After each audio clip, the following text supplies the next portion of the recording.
వివిధ జాతులు ఉన్నాయి, వివిధ కులాలు ఉన్నాయి, వివిధ ప్రాంతాలు ఉన్నాయి, వివిధ భాషలు ఉన్నాయి. వీటన్నింటినీ కూడా ఒకటే ఇన్ని ఉన్నప్పటికీ 5 వేలు 5 సైజులు ఉన్న 5 దిశల్లో చూస్తున్నా ఇవంతా ఒక చేతి యొక్క మూలాలే అనేటువంటి సత్యాన్ని ఆవిష్కరిస్తున్నట్లుగా ఈ దేశంలో ఇన్ని కులాలు, ఇన్ని తెగలు ఉన్నా, ఇన్ని భాషలు ఉన్నా, అందరూ ఒకటే అనేటువంటి భావన ఎంత గొప్ప భావన. ఈరోజు పాశ్చాత్యులు కొన్ని లక్షల మంది దీన్ని వచ్చి చూసి చూడండి, అంటే భోగమయమైనటువంటి జీవితం పాశ్చాత్య జీవితం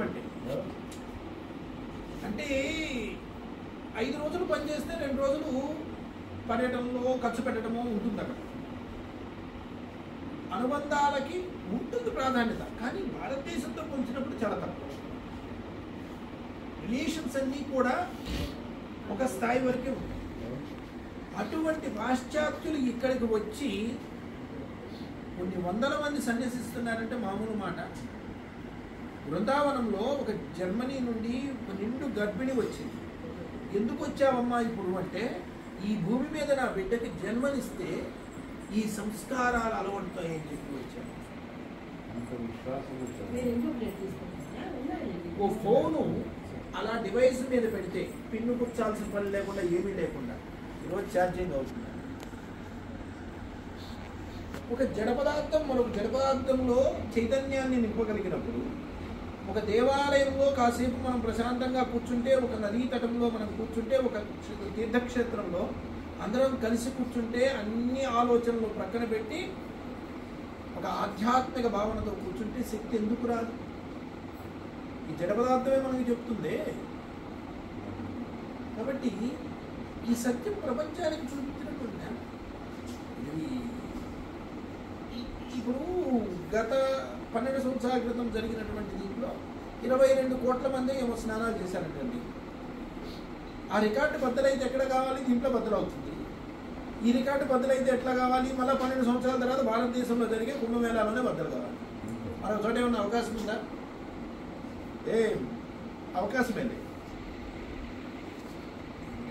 ఎందుకంటే చాలా క్రైస్తవ మతంలో పోపు పెద్దవాడు కదా.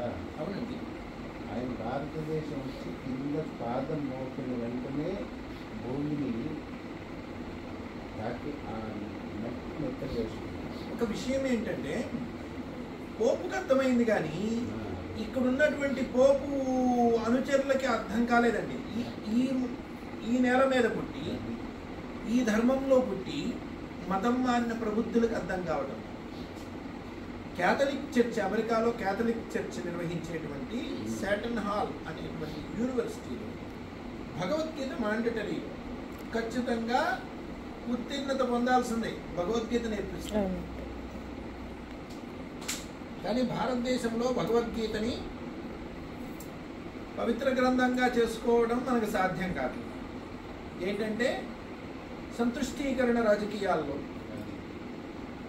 కేవలం ఓటు బ్యాంక్ రాజకీయాలు నడుస్తున్న కారణంగా ఇది సాధ్యం కాదు.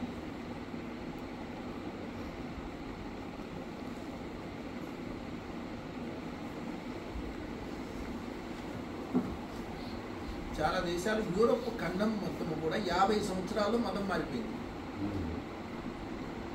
భారతదేశం మీద 1000 సంవత్సరాల పరాయి పాలన తర్వాత కూడా 80% పైన హిందువులు ఉన్నారు. ఈ ధర్మ మూలాలు ఎంత పటిష్టంగా ఉన్నాయో, చిన్న గాలికే మహావృక్షాలు పడిపోతూ ఉంటే ఇంతటి గాలి 1000 సంవత్సరాలు వీచింది, సుడిగాలిలాగా, బెనుగాలిలాగా. కానీ ఈ మహావృక్షాన్ని కదిలించలేకపోయింది. ఎందుకంటే మిగతా వాళ్ళలాగా మనకు 1 గంట గుడిలో కూర్చోవడము, లేకపోతే ఏదో చర్చిలో కూర్చోవడము, మసీదులో ప్రార్థన 5 సార్లు ప్రార్థన చేయడం కాదు. నిద్ర లేచిన దగ్గర నుండి పడుకునే వరకు మన ప్రవర్తనని నిర్దేశించి చెప్తుంది ధర్మం. స్వామి, ఇప్పుడు ఇంత జరిగింది కదా, ఇప్పుడు ప్రపంచం అంతా చూస్తుంది కదా ఇప్పుడు కుంభమేళ తర్వాత, ఇప్పుడు ఏం ఎక్స్పెక్ట్ చేయొచ్చు స్వామి? ఇది మనం ఏమి చూడబోతున్నాం? ప్రపంచాన్ని మళ్ళా భారతదేశము, ఒకప్పుడు ప్రపంచానికి పూజా మందిరంగా కీర్తించబడినటువంటి భారతదేశము మరొకసారి పునర్వైభవాన్ని సంతరించుకోబోతుంది. ఈ రోజున దానికి సంకేతాలు ఏంటి అంటే ఇస్లాం దేశాల్లో చాలా దేశాల్లో రామకథాగానం జరుగుతుంది. అవును. మొరారి బాబు లాంటి వాళ్ళని దగ్గర 2 సంవత్సరాలు 3 సంవత్సరాల ముందు అపాయింట్మెంట్ తీసుకొని వాళ్ళ చేత రామకథ చెప్పిస్తున్నారు. రామాలయాల నిర్మాణం జరుగుతున్నాయి. రామాయణం పాఠ్యాంశంగా జరుగుతుంది.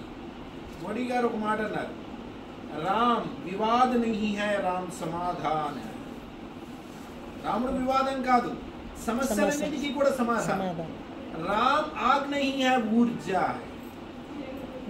రాముడు నిప్పు కాదు, అంటే మంట కాదు, మంట మీన్స్ ఘర్షణ కాదు.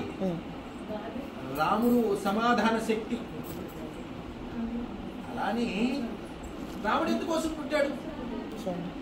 ఈ ధర్మాన్ని సేవించడం కోసం పుట్టాడు, ఈ నేలని సేవించడం కోసం పుట్టాడు. రాముడు స్వయంగా అంటాడు, అపి స్వర్ణమయీ లంక నమీ లక్ష్మణం వచ్చి జననీ జన్మభూమిశ్చ స్వర్గాదపి గరియేసి. లక్ష్మణ, లంక స్వర్ణమయం కావచ్చు కాదు, కానీ నాకు మన మాతృదేశం మీదే మనసు. ఓంకార్చి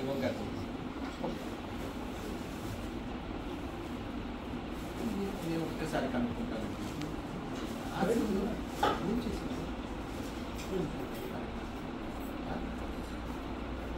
ఏం చెప్పాలి? మాతృభూమి. స్వామి నేను వీడియో తీసుకుంటున్నాను మీ మాటలు. మెమరీ ఖర్చు అవుతుంది, మాకేం ఖర్చు.